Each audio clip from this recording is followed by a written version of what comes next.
Menurut buku Ensiklopedia Dunia, Tugu Pahlawan adalah sebuah monumen yang dibuat menjadi makrah tanah kota Surabaya. Monumen ini setinggi 41,15 meter, memiliki wujud lingga atau paku terbalik. Tubuh monumen ini memiliki wujud lengkungan sebanyak 10 lengkungan dan terbagi atas 11 ruas. Tinggi, ruas, dan lingkungan itu arti dari tanggal 10 bulan 11 tahun 1945. Suatu tanggal bersejarah bukan hanya bagi rakyat Surabaya tapi juga seluruh rakyat Indonesia. Tugu Pahlawan dibangun pada memperingati peristiwa 10 November 1945 di Surabaya, di mana arek-arek Surabaya melawan pertempuran pasukan sekutu bersama Belanda yang mau menjajah kembali Indonesia. Monumen Tugu Pahlawan dibuat menjadi pusat perhatian setiap tanggal 10 November mengenang peristiwa pada tahun 1945 ketika pahlawan yang gugur dalam perang kemerdekaan.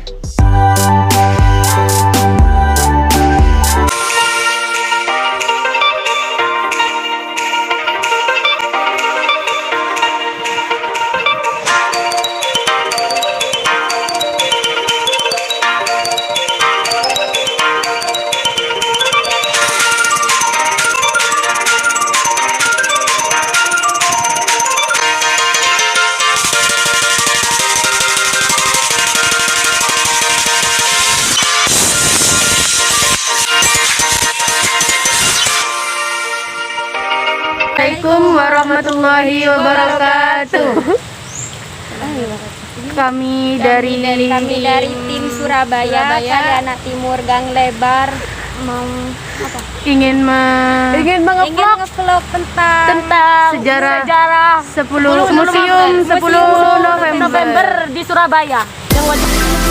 Ini perjuangan kita untuk ya guys. Ini lagi hujan ya guys. Masuknya secara online ya guys. Bayarnya 5.000 guys. Bayarnya 5.000 guys, murah kok guys. Halo guys, kita udah nyampe di depan Museum 10 November Surabaya, dijuluki Kota Pahlawan. Dan dari julukan itu Surabaya memiliki banyak gedung-gedung pahlawan dan koleksi-koleksinya. Di antaranya juga adalah Museum 10 November. Lebih detailnya, mari kita masuk ke dalam. Takut kurang. Nah, kita masuk ke tempat pembayaran loket pembayaran.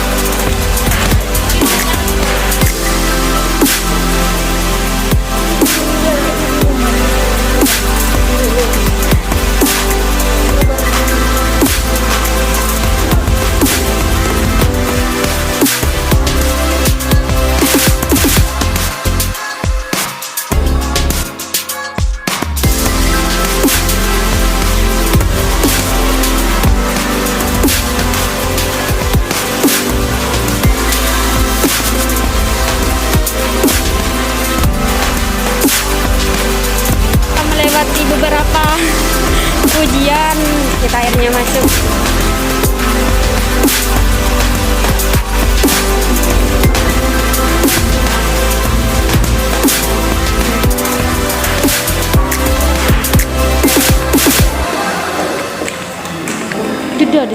Nah, kita lebih pengen tahu lebih dalamnya museum, kita ke dalam guys. Oke guys, kembali lagi dengan saya. Di sini ada petanya juga.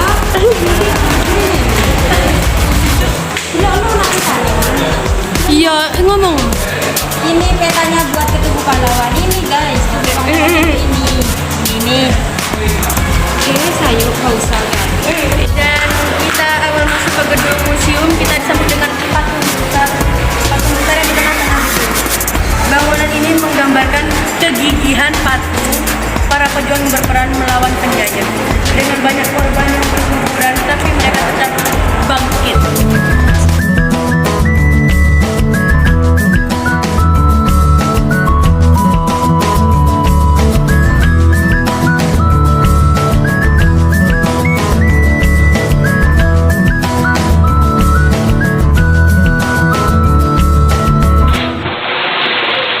这一次我真的睡着了。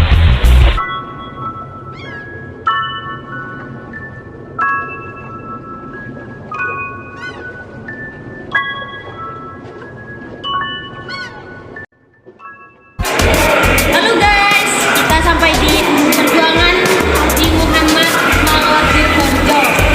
Beliau adalah seorang pejuang yang hebat sekali dan selalu dibutuhkan oleh warganya. Dan sini guys, dan ini adalah pakaian tersebut, pakaian beliau di mana beliau telah menjumpai Indonesia dan mengalahkan Jepang. Dan di mana ini senjata-senjatanya beliau dan piagamnya beliau.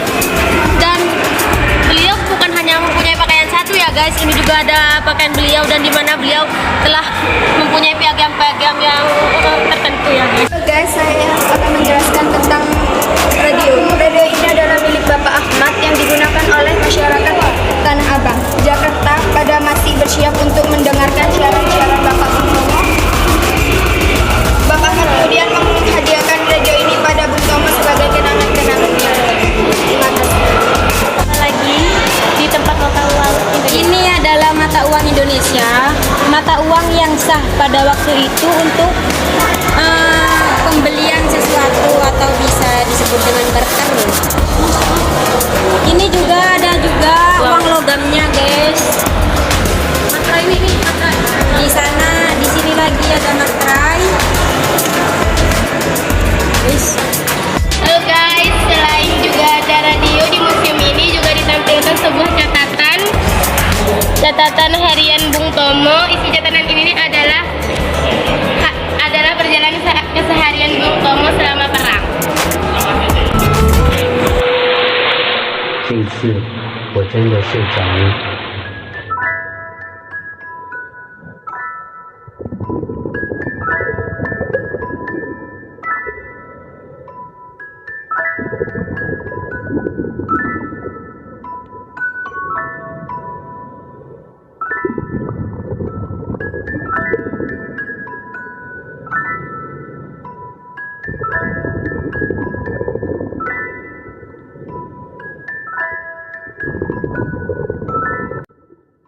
Kita akan ke ruang pamer lantai 2 guys.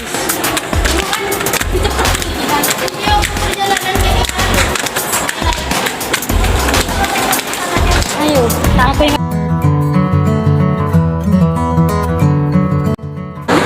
Halo guys, kita sekarang sudah nyampe di lantai 2 dan ini adalah senjata-senjata para pahlawan kita. Itu ada keris kanuragan, ini ada ketapel, di sini ada pistol bius, ada parang, ada bayonet M1, ada sarung dan bayonet tipe 100, ada sangkur dan lain-lain masih banyak lagi nih guys. Ini loh. Tidak bisa menjelaskan satu persatu. Baik, ini gambar yang ketiga. Salah satu koleksi yang banyak ditampilkan di museum ini adalah foto-foto dan juga beberapa lukisan. Foto yang paling menyita perhatian adalah dua orang proklamator yaitu I.R. Soekarno dan Muhammad Hatta ada di sebelah sana. Foto ini menempel di atap museum yang bisa dilihat dari lantai 1 ataupun lantai 2. Di lantai 2 museum kita bisa menemukan 4 buah pedang. Di lantai 2 kita juga bisa menemukan 4 buah legenda Atau koleksi ya guys. dan di sini kita juga bisa Ada para pemuda pejuang Surabaya, pertempuran, kapal yang membordir Surabaya juga ada, peruntuhan juga. pasukan Inggris ketika masuk ke kampung dan itu lagi 3 buah 2 Ini lanjut. Dan ini